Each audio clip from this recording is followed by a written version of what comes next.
নমস্কার শ্রোতা বন্ধুগণ। আজ এক শ্রোতা বন্ধুর অনুরোধে রবীন্দ্রনাথ ঠাকুর রচিত স্ত্রীর পত্র গল্পটি পাঠ করে শোনাতে চলেছি। তবে চলুন শুরু করে দেওয়া যাক। শ্রীচরণ কমলেশু, আজ 15 বছর আমাদের বিবাহ হয়েছে। আজ পর্যন্ত তোমাকে চিঠি লিখিনি, চিরদিন কাছেই পড়ে আছি। মুখের কথা অনেক শুনেছ, আমিও শুনেছি। চিঠি লিখবার মতো ফাঁকটুকু পাওয়া যায়নি।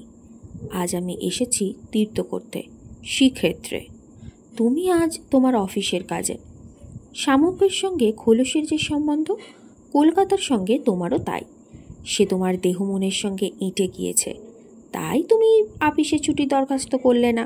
বিধাতা তাই অভিপ্রায় ছিল, তিনি আমার ছুটির দরখাস্ত মঞ্জুর করেছেন। আমি তোমাদের মেজ বউ আজ 15 বছরের পরে এই সমুদ্রের ধারে দাঁড়িয়ে জানতে পেরেছি আমার জগৎ এবং জগদীশ্বরের সঙ্গে আমার অন্য সম্বন্ধও আছে। তাই আজ সাহস করে এই চিঠিখানি লিখছি। এ তোমাদের মেজ বউয়ের চিঠি নয়। তোমাদের সঙ্গে আমার সম্বন্ধ কপালে যিনি লিখেছিলেন, তিনি ছাড়া যখন সেই সম্ভাবনার কথা আর কেউ জানত না, সেই শিশু বয়সে আমি আর আমার ভাই একসঙ্গেই সান্নিপাতিক জ্বরে পড়ি। আমার ভাইটি মারা গেল, আমি বেঁচে উঠলুম। পাড়ার সব মেয়েরাই বলতে লাগলো, মৃলান মেয়ে কি না, তাই ও বাঁচল। ব্যাটা ছেলে হলে কি আর রক্ষা পেত? চুরিবিদ্যাতে জম পাকা, দামি জিনিসের পরেই তার লোভ। আমার মরণ নেই, সেই কথাটাই ভালো করে বুঝিয়ে বলবার জন্যে এই চিঠিখানা লিখতে বসেছি।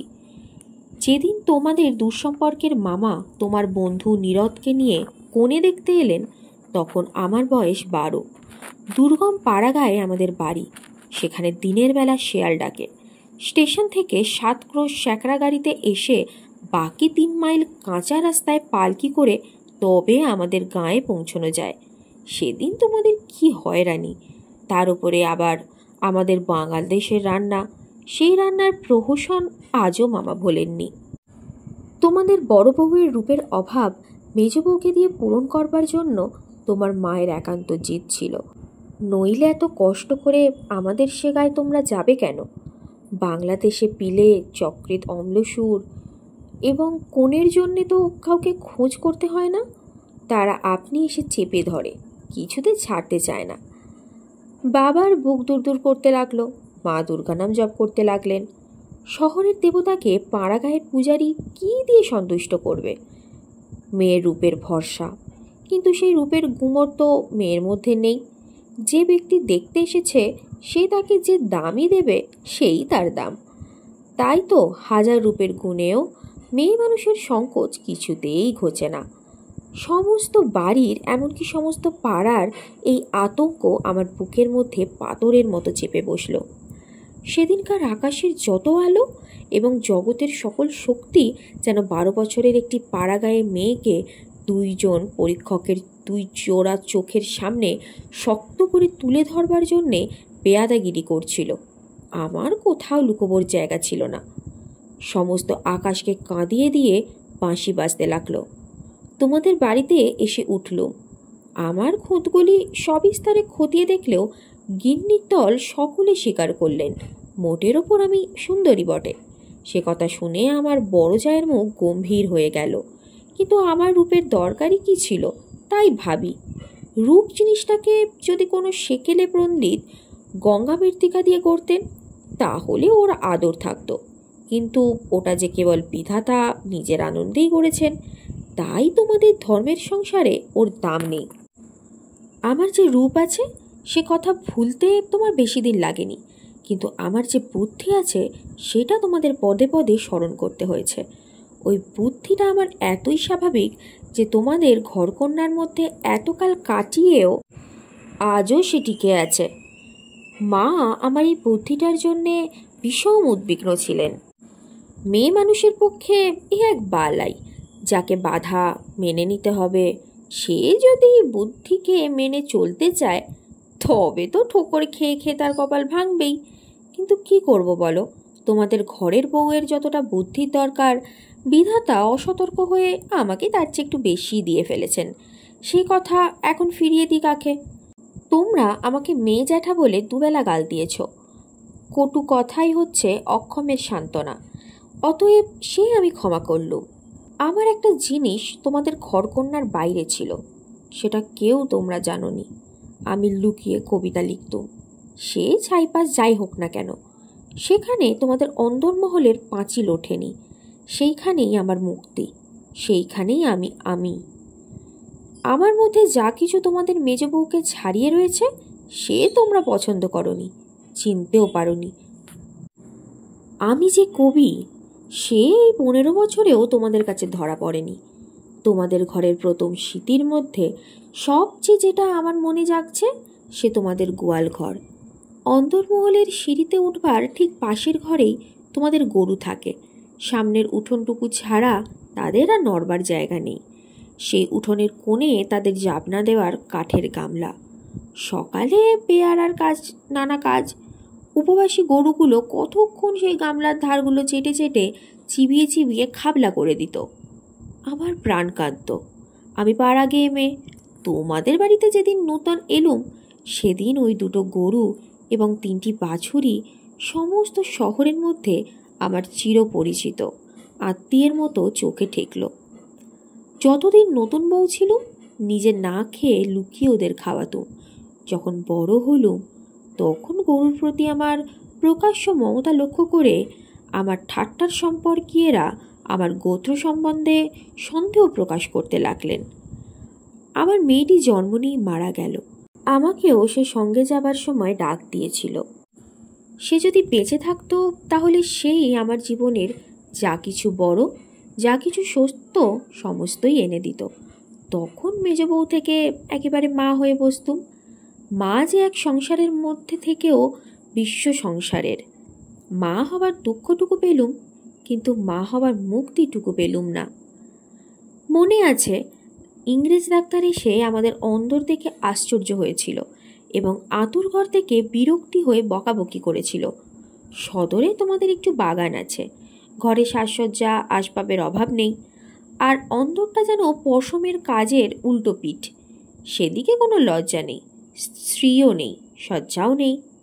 সেদিকে আলো মিটমিট করে জ্বলে, হাওয়া চোরের মতো প্রবেশ করে। উঠোনের আবর্জনা নড়তেই চায় না। দেওয়ালের এবং মেঝের সমস্ত কলঙ্ক অক্ষয় হয়ে বিরাজ করে। কিন্তু ডাক্তার একটা ভুল করেছিল। সে ভেবেছিল এটা বুঝি আমাদের অহরাত্র দুঃখ দেয়। ঠিক উল্টো। অনাদর জিনিসটা ছাইয়ের মতো। সে ছাই আগুনকে হয়তো ভিতরে ভিতরে জমিয়ে রাখে, কিন্তু বাইরে থেকে তার তাপটা বুঝতে দেয় না। আত্মসম্মান যখন কমে যায় তখন অনাদরকে তো অন্যায্য বলে মনে হয় না, সেই জন্যই তার বেদনা নেই। তাই তো মেয়ে মানুষ দুঃখ বোধ করতেই লজ্জা পায়। আমি তাই বলি, মেয়ে মানুষকে দুঃখ পেতেই হবে। এইটে যদি তোমাদের ব্যবস্থা হয় তাহলে যতদূর সম্ভব তাকে অনাদরে রেখে দেওয়াই ভালো। আদরে দুঃখের ব্যথাটা কেবল বেড়েই ওঠে। যেমন করেই রাখো, দুঃখ যে আছে এ কথা মনে করবার কোনো দিন কখনো মনেই আসেনি। আতুর ঘরে মরণ মাথার কাছে এসে দাঁড়ালো, মনে ভয়ই হলো না। জীবন আমাদের কী বা যে মরণকে ভয় করতে হবে? আদরে যত্নে যাদের প্রাণের বাঁধন শক্ত করেছে মরতে তো তাদেরই বাঁধে। সেদিন যম যদি আমাকে ধরে টান দিত তাহলে আলগা মাটি থেকে যেমন অতি সহজে ঘাসের চাপড়া উঠে আসে, সমস্ত শিকড় শুদ্ধ আমি তেমনই করে উঠে আসতুম। বাঙালির মেয়ে তো কথায় কথায় মরতে যায়, কিন্তু এমন মরায় বাহাদুরিটা কি? মরতে লজ্জা হয়? আমাদের পক্ষে ওটা এতই সহজ। আমার মেয়েটি তো সন্ধ্যাধারার মতো ক্ষণকালের জন্যে উদয় হয়েই অস্ত গেল। আবার আমার নিত্যকর্ম এবং গরু বাছুরকে নিয়ে পড়লুম। জীবন তেমনি করে গড়াতে গড়াতে শেষ পর্যন্ত কেটে যেত। আজকে তোমাকে এই চিঠি লিখবার দরকারই হতো না, কিন্তু বাতাসে সামান্য একটা বীজ উড়িয়ে নিয়ে এসে পাকা দালানের মধ্যে অসত্য গাছের অঙ্কুর বের করে শেষকালে সেইটুকু থেকেই ইটকাঠের বুকের পাঁজর বিদীর্ণ হয়ে যায়। আমার সংসারের পাকা বন্দোবস্তের মাঝখানে ছোট একটুখানি জীবনের কণা কোথা থেকে যেন উড়ে এসে পড়ল। তারপর থেকে ফাটল শুরু হলো। বিধাতা মায়ের মৃত্যুর পর আমার বড় জায়ের বোন বিন্দু তার খুড়তুতো ভাইদের অত্যাচারে আমাদের বাড়িতে তার দিদির কাছে এসে যেদিন আশ্রয় নিলে, তোমরা সেদিন ভাবলে এ আবার কোথাকার আপদ। আমার পোড়া স্বভাব, কি করব বলো। দেখলুম তোমরা সকলেই মনে মনে বিরক্ত হয়ে উঠেছ। সেই জন্যেই এই নিরাশ্রয় মেয়েটির পাশে আমার সমস্ত মন যেন একেবারে কোমর বেঁধে দাঁড়ালো। পরের বাড়িতে পরের অনিচ্ছাতে এসে আশ্রয় নেওয়া, সে যে কত বড় অপমান। দায় পড়ে সেও যাকে স্বীকার করতে হলো, তাকে কি একপাশে ঠেলে রাখা যায়? তারপরে দেখলুম আমার বড় জায়ের দশা। তিনি নিতান্ত দরদে পড়ে বোনটিকে নিজের কাছে এনেছেন, কিন্তু যখন দেখলেন স্বামীর অনিচ্ছা, তখন এমনি ভাব করতে লাগলেন যেন তার এক বিষম বালাই, যেন তাকে দূর করতে পারলেই তিনি বাঁচেন। এই অনাথা বোনটিকে যখন মন খুলে প্রকাশ্যে স্নেহ দেখাবেন, সেই সাহসও তার হলো না। তিনি তো প্রতিব্রতা। তার এই সংকট দেখে আমার মন আরও ব্যথিত হয়ে উঠল। দেখলাম বড় যা সকলকে একটু বিশেষ করে দেখিয়ে দেখিয়ে বিন্দুর খাওয়া পড়ার এমন একটা মোটা রকম ব্যবস্থা করলেন এবং বাড়ির সর্বপ্রকার দাসী বৃত্তিতে তাকে এমনভাবে নিযুক্ত করলেন যে আমার কেবল দুঃখ নয়, লজ্জা বোধ হলো। তিনি সকলের কাছে প্রমাণ করবার জন্য ব্যস্ত যে আমাদের সংসারে ফাঁকি দিয়ে বিন্দুকে ভারী সুবিধা দরে পাওয়া গেছে। ও কাজ দেয় বিস্তর, কিন্তু খরচের হিসাবে বেজায় সস্তা। আমাদের বড় জায়ের বাপের বংশে কুল ছাড়া বড় কিছু ছিল না, রূপও না, টাকাও নয়। আমার শ্বশুরের হাতে পায়ে ধরে কেমন করে তাদের যেন বিবাহ হলো সে তো সমস্তই জানো। তিনি নিজের বিবাহটাকে এ বংশের অতি বিষম একটা অপরাধ বলেই চিরকাল মনে জেনেছেন। সেই জন্যে সকল বিষয়ে নিজেকে যতদূর সম্ভব কুঞ্চিত করে তোমাদের ঘরে তিনি অতি অল্প জায়গা জুড়ে থাকেন। কিন্তু তার এই সাধু দৃষ্টান্তে আমাদের বড় মুশকিল হয়েছে। আমি সকল দিকে আপনাকে অতি অসম্ভব খাটো করতে পারি না। আমি যেটাকে ভালো বুঝি আর কারো খাতিরে সেটাকে মন্দ মেনে নেওয়া আমার কর্ম নয়। তুমিও তার অনেক প্রমাণ পেয়েছ। বিন্দুকে আমি আমার ঘরে টেনে নিলুম। দিদি বললেন, মেজ বউ, গরিবের ঘরের মেয়ের মাথাটি খেতে বসলেন। আমি যেন বিষম একটা বিপদ ঘটালুম। এমনিভাবে তিনি সকলের কাছে নালিশ করে বেড়ালেন, কিন্তু আমি নিশ্চয় জানি তিনি মনে মনে বেঁচে গেলেন। এখন দোষের বোঝা আমার উপরেই পড়ল। তিনি বোনকে নিজে যে স্নেহ দেখাতে পারতেন না, আমাকে দিয়ে সেই স্নেহটুকু করিয়ে নিয়ে তার মনটা হালকাই হলো। আমার বড় যা বিন্দুর বয়স থেকে 2-4টে অঙ্ক বাদ দিতে চেষ্টা করতেন, কিন্তু তার বয়স যে 14-র চেয়ে কম ছিল না, এই কথা লুকিয়ে বললে অন্যায় হতো না। তুমি তো জানো সে দেখতে এতই মন্দ ছিল যে পড়ে গিয়ে যদি সে মাথাও ভাঙত, তবে ঘরের মেজেটার জন্যই লোকে উদ্বিগ্ন হতো। কাজেই মাতা পিতার অভাবে কেউ তাকে বিয়ে দেবার ছিল না, এবং তাকে বিয়ে করবার মতো মনের জোরই বা কজন লোকের ছিল। বিন্দু বড় ভয়ে ভয়ে আমার কাছে এলো, যেন আমার গায়ে তার ছোঁয়া লেগে গেলে আমি সইতে পারবো না। বিশ্ব সংসারে তার যেন জন্মাবার কোনো শর্তই ছিল না, তাই সে কেবলই পাশ কাটিয়ে চোখ এড়িয়ে চলত। তার বাপের বাড়িতে তার খুড়তুতো ভাইরা তাকে এমন একটু কোনো ছেড়ে দেয়নি যে সে কোণে একটা অনাবশ্যক জিনিস পড়ে থাকতে পারে। অনাবশ্যক আবর্জনা ঘরের আশেপাশে অনায়াসে স্থান পায়, কেননা মানুষ তাকে ভুলে যায়। কিন্তু অনাবশ্যক মেয়ে মানুষ, যে একে অনাবশ্যক আবার তার উপরে তাকে ভোলাও শক্ত, সেই জন্য আস্থা করেও তার স্থান নেই। অথচ বিন্দুর খুড়তুতো ভাইরা যে জগতে পরমাবশ্যক পদার্থ তা বলবার জো নেই, কিন্তু তারা বেশ আছে। তাই বিন্দুকে যখন আমার ঘরে ডেকে আনলুম, তার বুকের মধ্যে কাঁপতে থাকলো। তার ভয় দেখে আমার বড় দুঃখ হলো। আমার ঘরে যে তার একটুখানি জায়গা আছে, সেই কথাটি আমি অনেক আদর করে তাকে বুঝিয়ে দিলুম।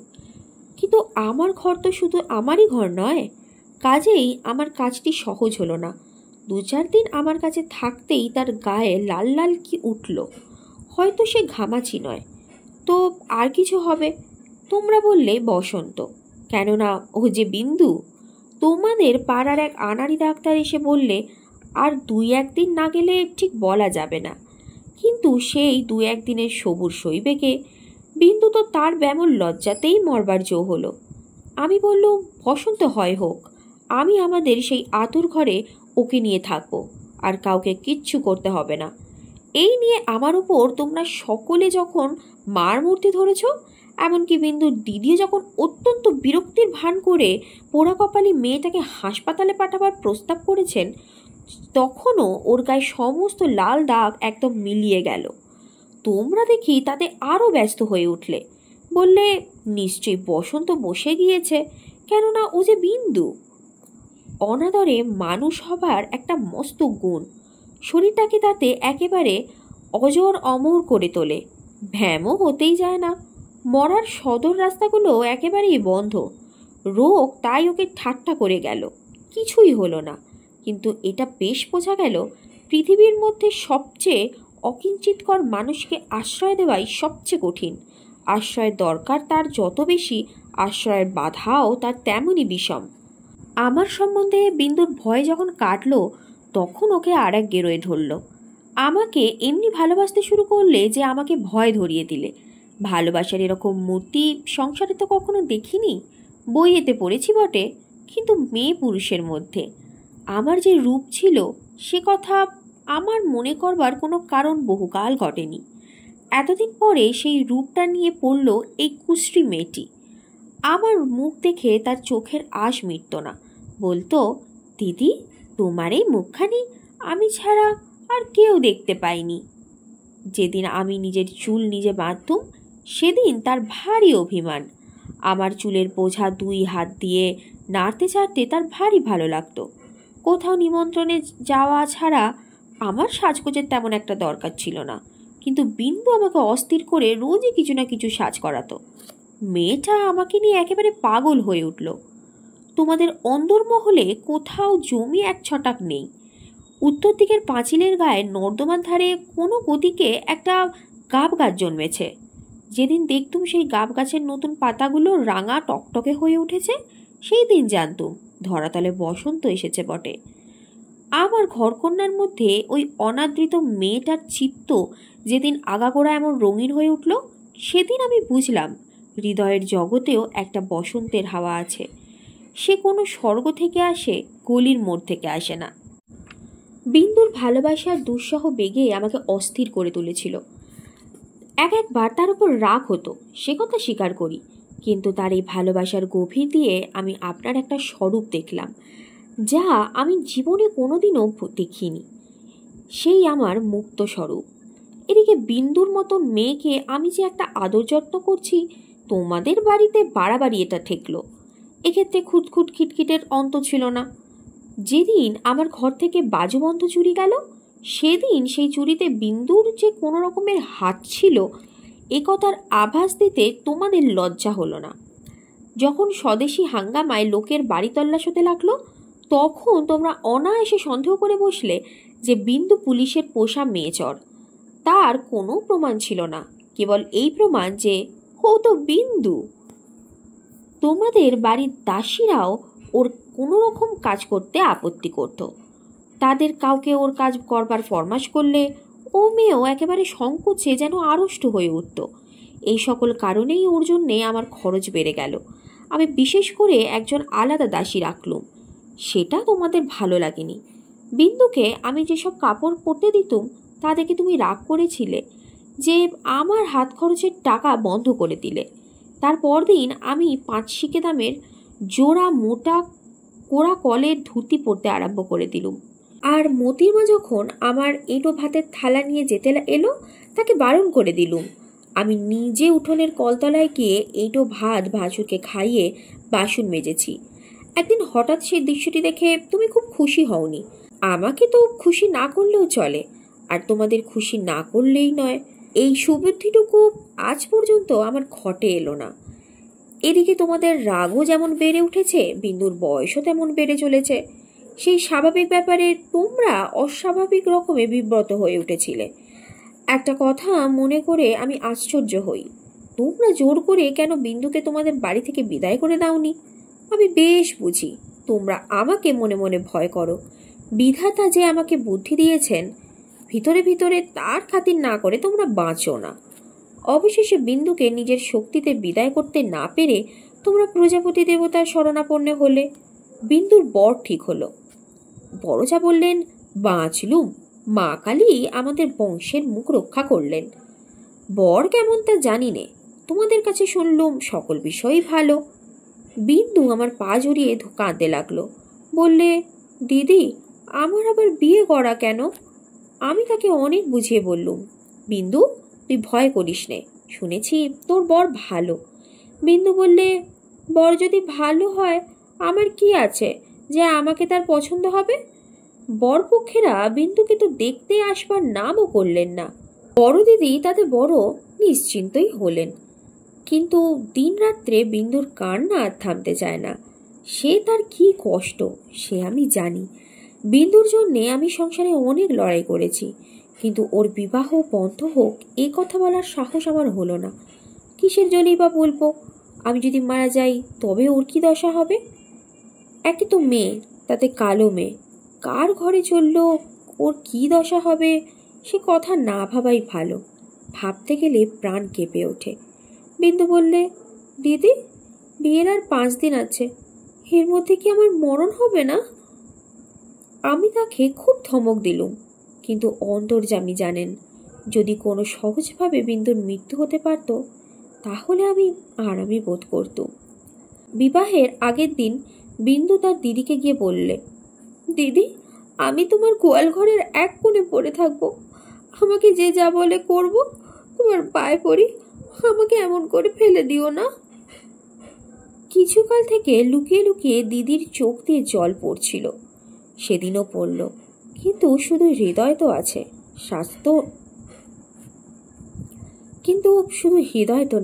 স্বাস্থ্যও আছে। তিনি বললেন, জানিস তো বিন্দি, পতি হচ্ছে স্ত্রীলোকের গতি, মুক্তি, সব। কপালে যদি দুঃখ থাকে তা কেউ খণ্ডাতে পারবে না। আসল কথা হচ্ছে কোনো দিকে কোনো রাস্তাই নেই, বিন্দুকে বিবাহ করতেই হবে, তারপরে যা হয় হোক। আমি চেয়েছিলুম বিবাহটা যাতে আমাদের বাড়িতেই হয়, কিন্তু তোমরা বলে বসলে বরের বাড়িতেই হওয়া চাই, সেটা নাকি তাদের কৌলিক প্রথা। আমি বুঝলুম বিন্দুর বিবাহের জন্য যদি তোমাদের খরচা করতে হয় তবে সেটা তোমাদের গৃহদেবতা আর কিছুতেই সইবে না। কাজেই চুপ করে যেতে হলো। কিন্তু একটি কথা তোমরা কেউ জানো না। দিদিকে জানাবার ইচ্ছা ছিল, কিন্তু জানাইনি, কেননা তাহলে তিনি ভয়েই মরে যেতেন। আমার কিছু কিছু গয়না দিয়ে আমি লুকিয়ে বিন্দুকে সাজিয়ে দিয়েছিলুম, বোধ করি দিদির চোখে সেটা পড়ে থাকবে, কিন্তু তিনি সেটা দেখেও দেখেননি। দোহাই ধর্মের, সেজন্যে তোমরা তাকে ক্ষমা করো। যাবার আগে বিন্দু আমাকে জড়িয়ে ধরে বললে, দিদি আমাকে তোমরা তাহলে নিতান্ত ত্যাগই করলে? আমি বললুম, না বিন্দি, তোর যেমন দশাই হোক না কেন আমি তোকে শেষ পর্যন্ত ত্যাগ করব না। 3 দিন গেল, তোমাদের তালুকের প্রজা খাবার জন্যে তোমাকে যে ভেড়া দিয়েছিল তাকে তোমার জঠরাজ্ঞী থেকে বাঁচিয়ে আমি তোমাদের একতলায় কয়লা রাখবার ঘরের একপাশে বাস করতে দিয়েছিলুম। সকালে উঠেই আমি নিজে তাকে দানা খাইয়ে আসতুম। তোমার চাকরদের প্রতি 2-1 দিন নির্ভর করে দেখেছি, তাকে খাওয়ানোর চেয়ে তাকে খাওয়ার প্রতি তাদের বেশি ঝোঁক। সেদিন সকালে সেই ঘরে ঢুকে দেখি বিন্দু এক কোণে জড়সড় হয়ে বসে আছে। আমাকে দেখেই আমার পা জড়িয়ে ধরে লুটিয়ে পড়ে সশব্দে কাঁদতে লাগলো। বিন্দুর স্বামী পাগল। সত্যি বলছিস বিন্দি? এত বড় মিথ্যে কথা তোমার কাছে বলতে পারি দিদি? তিনি পাগল। শ্বশুরের এই বিবাহে মত ছিল না, কিন্তু তিনি আমার শাশুড়িকে জমের মতো ভয় করেন। তিনি বিবাহের পূর্বেই কাশি চলে গিয়েছেন। শাশুড়ি তো ছেদ করে তার ছেলের বিয়ে দিয়েছেন। আমি সেই রাশ করা কয়লার উপর এসে বসে পড়লুম। মেয়ে মানুষকে মেয়ে মানুষ দয়া করে না? বলে, ও তো মেয়ে মানুষ বই তো নয়, ছেলে হোক না পাগল, সে তো পুরুষ বটে। বিন্দুর স্বামীকে হঠাৎ পাগল বলে বোঝা যায় না, কিন্তু এক একদিন সে এমন উন্মাদ হয়ে ওঠে যে তাকে ঘরে তালা বন্ধ করে রাখতে হয়। বিবাহের রাত্রে সে ভালোই ছিল, কিন্তু রাত জাগা প্রভৃতি উৎপাতের দ্বিতীয় দিন তার মাথা একেবারে খারাপ হয়ে উঠল। বিন্দু দুপুরবেলায় পিতলের থালায় ভাত খেতে বসেছিল। হঠাৎ তার স্বামী থালা শুদ্ধ ভাত টেনে উঠানে ফেলে দিল। হঠাৎ কেমন তার মনে হয়েছে বিন্দু স্বয়ং রাসমণি। বেহারাটা নিশ্চয়ই সোনার থালা চুরি করে রানীকে তার নিজের থালায় ভাত খেতে দিয়েছে, এই তার রাগ। বিন্দু তো ভয়েই মরে গেল। তৃতীয় রাতে শাশুড়ি যখন স্বামীর ঘরে শুতে বললে, বিন্দুর প্রাণ শুকিয়ে গেল। শাশুড়ি তার প্রচণ্ড, রাগলে জ্ঞান থাকে না, সেও পাগল, কিন্তু পুরো নয় বলেই আরও ভয়ানক। বিন্দুকে ঘরে ঢুকতে হলো। স্বামী সে রাত্রে ঠান্ডা ছিল, কিন্তু ভয়ে বিন্দুর শরীর কেমন যেন কাঠ হয়ে গেল। স্বামী যখন ঘুমিয়েছে, অনেক রাত্রে সে কৌশলে পালিয়ে চলে এসেছে। তার বিস্তারিত বিবরণ লেখবার দরকার নেই। ঘৃণায় রাগে আমার সকল শরীর জ্বলতে লাগলো। আমি বললুম, এমন বিয়েই নয়। বিন্দু, তুই যেমন ছিলি তেমনি আমার ঘরে থাক, দেখি কে তোকে নিয়ে যেতে পারে। তোমরা বললে বিন্দু মিথ্যে কথা বলছে। আমি বললুম, ও কখনো মিথ্যে কথা বলেনি। তোমরা বললে, কেমন করে জানলে? আমি বললুম, আমি নিশ্চয়ই জানি। তোমরা ভয় দেখালে, বিন্দু শ্বশুর বাড়ির লোকে পুলিশ কেস করলে মুশকিলে পড়তে হবে। আমি বললুম, ফাঁকি দিয়ে পাগল বরের সঙ্গে ওর বিয়ে দিয়েছে, এ কথা কি আদালত শুনবে না? তোমরা বললে, তবে কি এই নিয়ে আদালত করতে হবে নাকি? কেন, আমাদের দায় কিসের? আমি বললুম, আমি নিজের গয়না বেচে যা করতে পারি করব। তোমরা বললে, উকিল বাড়ি ছুটবে নাকি? এ কথার জবাব নেই। কপালে করাঘাত করতে পারি, তার বেশি আর কি করব। ওদিকে বিন্দু শ্বশুরবাড়ি থেকে ওর ভাসুর এসে ভীষণ গোল বাঁধিয়েছে। সে বললে সে থানায় খবর দেবে। আমার যে কি জোর আছে জানি না, কিন্তু কসাইয়ের হাত থেকে গরু প্রাণ ভয়ে পালিয়ে এসেছে, আমার আশ্রয় নিয়েছে, তাকে পুলিশের দ্বারাই কি সেই কসাইয়ের হাতে ফিরিয়ে দিতে হবে? এ কথা কোনো মতেই আমার মন মানতে পারল না। আমি স্পর্ধা করে বললুম, তা দিক থানায় খবর। এই বলে মনে করলুম বিন্দুকে এবেলা আমার শোবার ঘরে এনে তাকে তালা বন্ধ করে বসে থাকি। খোঁজ নিয়ে দেখি বিন্দু নেই। তোমাদের সঙ্গে আমার বাদ প্রতিবাদ যখন চলছিল, তখন বিন্দু আপনেই নিজের ভাসুরের কাছে গিয়ে ধরা দিয়েছে। বুঝেছে এ বাড়িতে যদি সে থাকে তাহলে আমাকে সে ভীষণ বিপদে ফেলবে। মাঝখানে পালিয়ে এসে বিন্দু আপন দুঃখ আরও বাড়ালে। তার শাশুড়ির তর্ক এই যে তার ছেলে তোকে খেয়ে ফেলছিল না। মন্দ স্বামীর দৃষ্টান্ত সংসারে দুর্লভ নয়, তাদের সঙ্গে তুলনা করলে তার ছেলে যে সোনার চাঁদ। আমার বড়জা বললেন, ওর কপাল পোড়া, তা দুঃখ নিয়ে কি করবে? তা পাগল হোক ছাগল হোক, স্বামী তো বটে। কুষ্ঠরোগীকে কোলে করে তার স্ত্রী বেশ্যার বাড়িতে নিজে পৌঁছে দিয়েছে সতীসাধ্যের সেই দৃষ্টান্ত তোমাদের মনে জাগছিল। জগতের মধ্যে অধমতম কাপুরুষতার এই গল্প প্রচার করতে আসতে তোমাদের পুরুষের মনে আজ পর্যন্ত একটুও সংকোচ বোধ হয়নি। সেই জন্যে মানব জন্ম নিয়েও বিন্দুর ব্যবহারে তোমরা রাগ করতে পেরেছ, তোমাদের মাথা হেঁট হয়নি। বিন্দুর জন্যে আমার বুক ফেটে গেল, কিন্তু তোমাদের ঘরে আমার লজ্জার সীমা ছিল না। আমি তো পাড়া গিয়ে মেয়ে, তার উপরে তোমাদের ঘরে পড়েছি। ভগবান কোন ফাঁক দিয়ে আমার মধ্যে এমন বুদ্ধি দিলেন? তোমাদের এই সব ধর্মের কথা আমি যে কিছুতেই সইতে পারলুম না। আমি নিশ্চয়ই জানতুম মরে গেলেও বিন্দু আমাদের ঘরে আর আসবে না, কিন্তু আমি যে তাকে বিয়ের আগের দিন আশা দিয়েছিলাম যে আমি তাকে শেষ পর্যন্ত ত্যাগ করব না। আমার ছোট ভাই শরৎ কলকাতায় কলেজে পড়ে। তোমরা জানোই তো, যত রকমের ভলেন্টিয়ারি করা, প্লেগের পাড়ার ইঁদুর মারা, দামোদরের বন্যায় ছোটা, এতই তার উৎসাহ যে উপরি দুবার এফএস পরীক্ষায় ফেল করেও কিছুমাত্র দমে যায়নি। তাকে আমি দেখে বললুম, বিন্দুর খবর যাতে আমি পাই, তোকেই সেই বন্দোবস্ত করে দিতে হবে শরৎ। বিন্দু আমাকে চিঠি লিখতে সাহস করবে না, লিখলেও আমি পাবো না।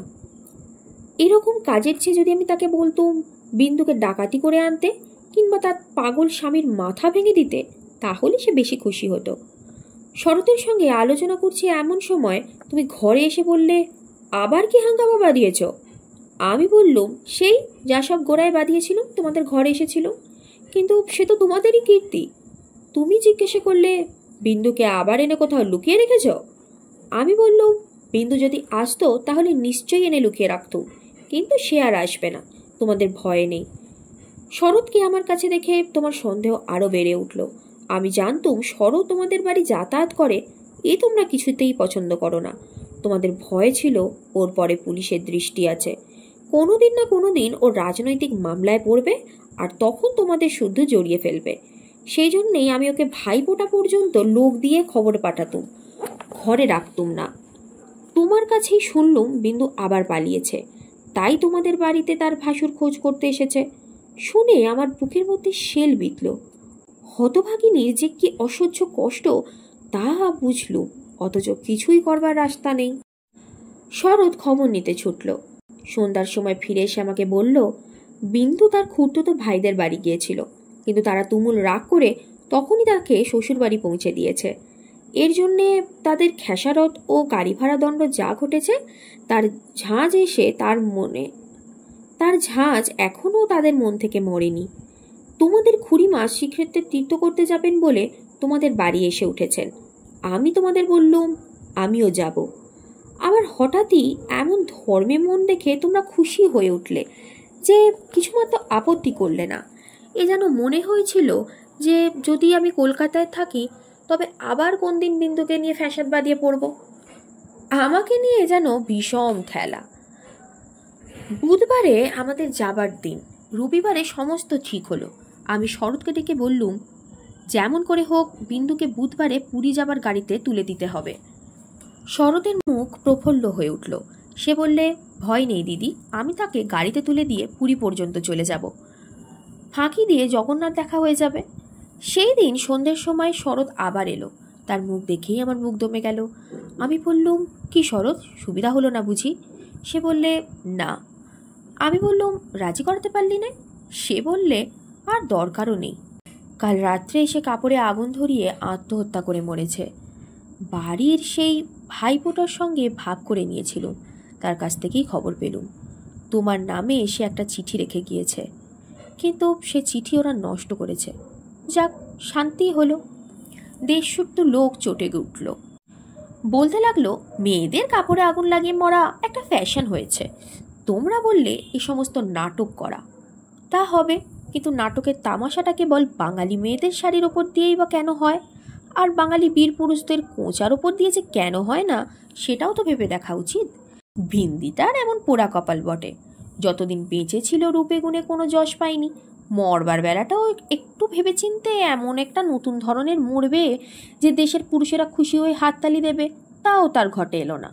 মরেও লোকেদের চটিয়ে দিয়ে গেল। দিদি ঘরের মধ্যে লুকিয়ে কাঁদলেন, কিন্তু সেই কান্নার মধ্যে একটা সান্ত্বনা ছিল। যাই হোক না কেন, তবু রক্ষা হয়েছে। মরেছে বই তো নয়, বেঁচে থাকলে কি না হতে পারত। আমি তীর্থ এসেছি, বিন্দুর আর আসবার দরকার হলো না, কিন্তু আমার দরকার ছিল। দুঃখ বলতে লোকে যা বোঝে তোমাদের সংসারে তা আমার ছিল না। তোমাদের ঘরে খাওয়া পড়া অসচ্ছল নয়। তোমার দাদার চরিত্র যেমনই হোক, তোমার চরিত্রে এমন কোনো দোষ নেই যাতে বিধাতাকে মন্দ বলতে পারি। যদি বা তোমার স্বভাব তোমার দাদার মতোই হতো, তাহলে হয়তো মোটের ওপর আমার এমনিভাবেই দিন চলে যেত, এবং আমার সতীসাধ্যী বড় জায়ের মতো পতিদেবতাকে দোষ না দিয়ে বিশ্বদেবতাকেই আমি দোষ দেবার চেষ্টা করতুম। অতএব তোমাদের নামে আমি কোনো নালিশ উত্থাপন করতে চাইনি। আমার এই চিঠি সেজন্যে নয়, কিন্তু আমি তোমাদের সেই 27 নম্বর মাখন বড়ালের গড়িতে আর ফিরব না। আমি বিন্দুকে দেখেছি। সংসারের মাঝখানে মেয়ে মানুষের পরিচয়টা যে কি আমি তা পেয়েছি, আর আমার দরকার নেই। তারপরে এও দেখেছি ও মেয়ে বটে, তবু ভগবান ওকে ত্যাগ করেনি। ওর ওপরে তোমাদের যত জোরই থাক না কেন, সে জোরের অন্ত আছে। ও আপনার হতভাগ্য মানব জন্মের চেয়ে বড়। তোমরাই যে আপন ইচ্ছে মতো আপন দস্তুর দিয়ে ওর জীবনটাকে চিরকাল পায়ের তলায় চেপে ধরে রেখে দেবে, তোমাদের পা এতটাও লম্বা নয়। মৃত্যু তোমাদের চেয়ে বড়। সেই মৃত্যুর মধ্যে সে মহান। সেখানে বিন্দু কেবল বাঙালি ঘরের মেয়ে নয়, কেবল খুড়তুতো ভাইয়ের বোন নয়, কেবল অপরিচিত পাগল স্বামীর প্রবঞ্চিত স্ত্রী নয়, সেখানে সে অনন্ত। সেই মৃত্যুর বাঁশি এই বালিকার ভাঙা হৃদয়ের ভিতর দিয়ে আমার জীবনের যমুনা পারে যেদিন বাজল, সেদিন প্রথমটা আমার বুকের মধ্যে যেন বাণ বিঁধল। বিধাতাকে জিজ্ঞেস করলুম, জগতের মধ্যে যা কিছু তুচ্ছ তাই সবচেয়ে কঠিন কেন? এই গলির মধ্যেকার চারিদিকের প্রাচীর তোরা নিরানন্দের অতি সামান্য বুদবুদটা এমন ভয়ঙ্কর বাধা কেন? তোমার বিশ্বজগৎ তার 6 ঋতুর সুধাপাত্র হাতে যেমন করেই ডাক দেবে না কেন, এক মুহূর্তের জন্যে কেন আমি এই অন্দরমহলটার এইটুকু মাত্র চৌখাট পেরোতে পারি নে? তোমার এমন ভুবনে আমার এমন জীবন নিয়ে কেন ওই অতি তুচ্ছ ইটকাঠের আড়ালটার মধ্যেই আমাকে তিলে তিলে মরতে হবে? কত তুচ্ছ আমার এই প্রতিদিনের জীবনযাত্রা, কত তুচ্ছ এই সমস্ত বাধা নিয়ম, বাধা অভ্যাস, বাধা বুলি আর সমস্ত বাধার মার। কিন্তু শেষ পর্যন্ত সেই দীনতার নাক পাশ বন্ধনেই হবে জিত, আর হার হলো তোমার নিজের সৃষ্টি ওই আনন্দলোকের। কিন্তু মৃত্যুর বাঁশি বাজতে লাগলো। কোথায় রে রাজমিস্ত্রির গড়া দেয়াল? কোথায় রে তোমাদের ঘেরো আইনের দিয়ে গড়া কাঁটার বেড়া? কোন দুঃখে কোন অপমানে মানুষকে বন্দি করে রেখে দিতে পারে? ওই তো মৃত্যুর হাতে জীবনের জয় পতাকা উঠছে। ওরে মেজ বউ, ভয় নেই তোর। তোর মেজ বউয়ের খোলস ছিন্ন হতে আর এক নিমেষও লাগলো না। তোমাদের গলিকে আমি আর ভয় করি নে। আমার সম্মুখে আজ নীল সমুদ্র, আমার মাথার ওপরে আষাঢ়ের মেঘপুঞ্জ। তোমাদের অভ্যাসের অন্ধকারে আমাকে ঢেকে রেখে দিয়েছিল। ক্ষণকালের জন্যে বিন্দু এসে সেই আবরণের ছিদ্র দিয়ে আমাকে দেখে নিয়েছিল। সেই মেয়েটাই তার আপনার মিত্র দিয়ে আমার আবরণখানা আগাগোড়া ছিন্ন করে দিয়ে গেল।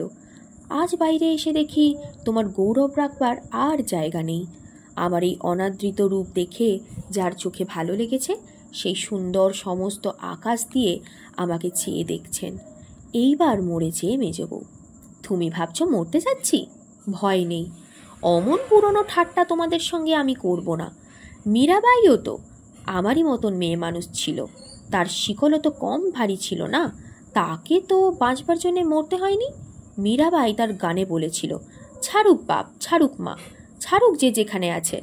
মীরা কিন্তু লেগেই লইল, প্রভু তাতে তার যা হবার হোক। এই লেগে থাকাই তো বেঁচে থাকা। আমিও বাঁচব, আমি বাঁচলুম।